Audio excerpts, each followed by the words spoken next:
Awami League very much in the country. Awami লীগের কিছু নেতা বিদেশে আছে, কিছু নেতা কর্মী, সেটি কয়েক হাজার, 2-3 হাজারের বেশি নয়, তো কয়েক হাজার।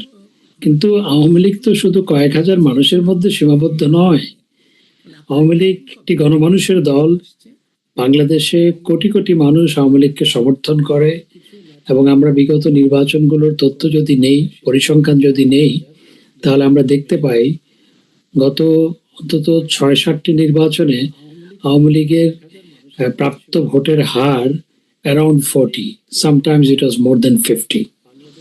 তো এখন এই অর্থাৎ 18 কোটি মানুষের দেশে আপনার 50% বেশি মানুষ যেই দলকে সমর্থন করে, সেই দলের কয়েকশো নেতা, কি ধরে নিলাম কয়েকশো নয়, 2-3 হাজার নেতা কর্মী যদি বিদেশে থাকে, তাহলে আওয়ামী লীগ চলে গেছে সেটা তো বলা যায় না।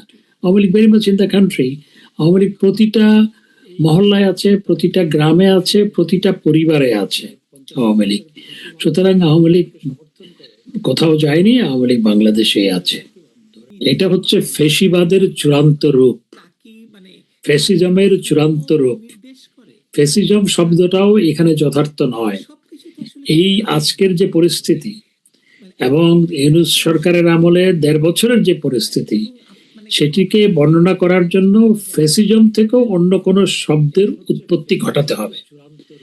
এটি এরকম, অর্থাৎ এটা যদি ধর্মীয় ভাষায় বলি আইয়ামে জাহালিয়াত, তাহলে আজকে বাংলাদেশে যা চলছে, যা ঘটেছে, সেই আইয়ামে জাহালিয়াতের সাথে সেটি তুলনীয়।